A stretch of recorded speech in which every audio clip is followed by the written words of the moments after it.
আমি প্রথম দিন বলছি জামাত ইসলামের চরিত্রের অনেক পরিবর্তন সুন্দরভাবে আগাচ্ছে। জামাত ইসলামের আমিরে আমি চিনি, যত দেখেন করে পাকনা দাড়ি টাড়ি ওনাকে আমি সালাম দিই, কিন্তু বয়সে আমার 5 বছরের ছোট। আমি ওনাকে দেখছি উনি জাসদ ছাত্রলীগ করে না, আমি মিথ্যা কথা বলে আপনারা জানিয়ে দেখেন উনি জাসদ ছাত্রলীগ করতো, মান্নাদের কর্মী ছিল। উনি খুব সুন্দর ভালো কথা বলে, আমি মনে করছিলাম এখন বুঝি বাংলাদেশ পাইব, কিন্তু না, তারা পরে দেখা গেল ফ্র্যাঙ্কেস্টাইনের ভূমিকা অবতীর্ণ হয়েছে। আমরা সবাই মিলে হাসিনার দাঁড়াইছি। ওই যে আমি বলছি হাসিনা যাক, আজরাইল আসুক, আমার আপত্তি নাই। এখন যে জায়গাটা হইতেছে সেই জায়গাটায় কেন বলা হবে, ছেলেরাই বা কেন বলবে, তারাই বা কেন সমর্থন করবে যে মুক্তিযুদ্ধ যারা করছিলাম মুসলমান তারা আল্লাহর কাছে মাপ চাও? কথাটা আমি হাসা কইছি না মিশা কইছি? এই কথাটা কেন বলবেন? কে বলতেছে? ইসলামী ছাত্র শিবির, তাদের নেতা আবার শিবিরের নেতা সমর্থন করতেছে। আর শিবির এমন একটা দল যেটা জামাতের সঙ্গে একদম যুক্ত। জামাত নিঃশ্বাস না ফেলে শিবির নিঃশ্বাস ফেলতে পারে না। কাজে শিবিরের কথাটা জামাত ইসলামের কথা, যে আশ্রয় দিচ্ছে তারা খাইতেছে। কথাটা খুব ঠিক। 18 সনে যদি বিএনপি যদি ধানের শীষ মার্কাটা কার বলেন আপনারা? বিএনপি তাদের পাল্লা মার্কা ছিল। ছেলেরা যদি দল করে, ছাত্ররা যদি দল করে, ছাত্ররা কোথায় দল করছে? পৃথিবীতে একটা দল ছাত্ররা করছে সারা দুনিয়াতে, এটাও বোধহয় ছাত্ররা জানে না। এটা হলো উনি যেখানে ছিলেন আসামে, প্রফুল্ল মোহন্তর নেতৃত্বে ছাত্র নেতা ছিলেন, তার নেতৃত্বে একটা দল হয়েছে। আর পৃথিবীতে এইভাবে খালি ছাত্ররা একটা দল করে ফেলবো কেন? তারা লেখাপড়া করবে না?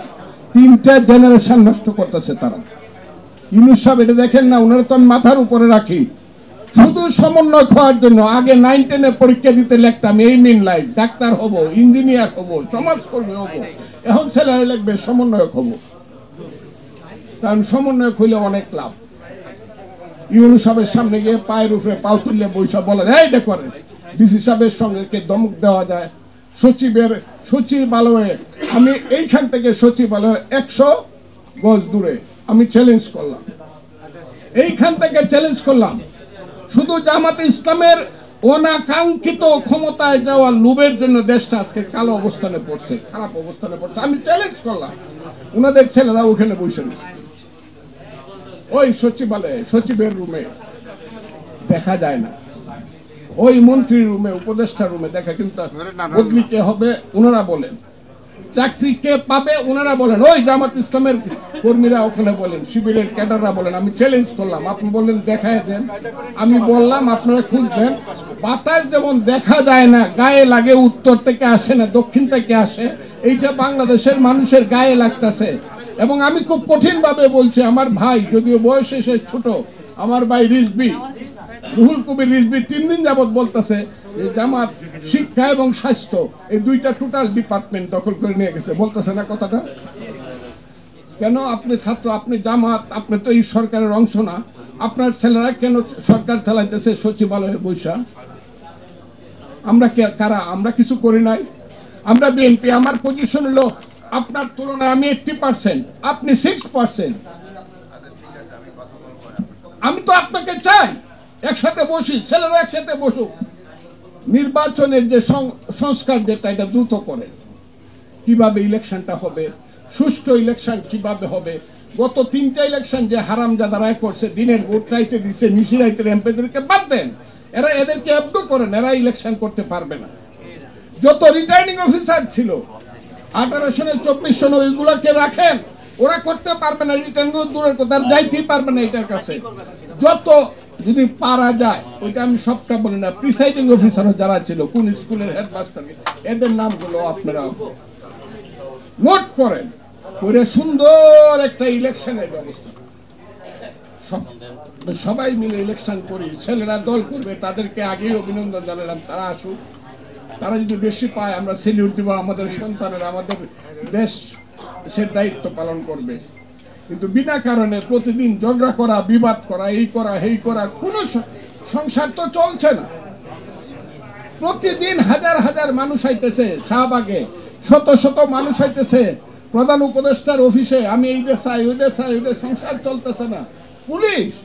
পুলিশ নাই এই দেশে, আইন শৃঙ্খলা নাই এই দেশে। বিপদে পড়লে বুঝবেন কারো কাছে যাওয়ার সুযোগ নাই। যদি এমপি ইলেকশন হয় 300 জায়গাতে 300 পিলার দাঁড়াবে এমপি, কোন দলের আমি জানি না। মানুষ বিপদে পড়লে বলতে পারবে এমপি সাহেব ভাই আমি তো এই বিপদটায় পড়ছি আমার একটু দেখে, কথাটা ঠিক আছে না? এখন কার কাছে যাবেন এলাকায় বিপদে পড়লে? কেউ নাই, সবাই মাতবর তো আমরা। কাজে আমি যে কথাটা বলি, ঐক্য চাই, জাতীয় ঐক্য চাই, সুন্দর ঐক্য চাই, পত্র পত্রিকার স্বাধীনতা চাই। বিএনপি ক্ষমতায় গেলেও আমি আমার ভাই সালাউদ্দিন আহমদকে বলবো, আপনার সামনে বা তোমার সামনে আমার এত কথা বলা ঠিক না, তবু আমি বলতে বিএনপি ক্ষমতায় গেলেও পত্রিকার স্বাধীনতা রক্ষা করবো। এটা তো সিরিয়াস, এটা মানুষকে, কারণ পত্র পত্রিকার স্বাধীনতা হলো মিরর অফ লাইফ, জীবনের আয়না হইলো পত্রিকা। এটা পড়লে পরে আমার মানে মুখটা দেখা যায় আমি কেমন। আর কিছুতেই সমাধান হবে না, কথাটা আমি বলে দিলাম, কিছুতেই না। আর যদি কেউ অনির্বাচিত অবস্থায় বট গাছের চেয়ে কলা গাছকে বড় করতে চায়, নির্বাচিত সরকারের চেয়ে অনির্বাচিত সরকারকে বড় করতে চায়, তাইলে অন্ধকার নিশ্চিত, সেই অন্ধকারে আমরা কেউ পথ খুঁজে পাবো না। আমি চাই বাংলাদেশ আলোকিত হোক, আমার নেত্রী দেশ নেত্রী বেগম খালেদা জিয়া সুস্থ হোক, ফিরে আসুক, 50% সমস্যার সমাধান দেশে হয়ে যাবে। আমার নেতা তারেক রহমান এই দেশে ফিরে আসবে।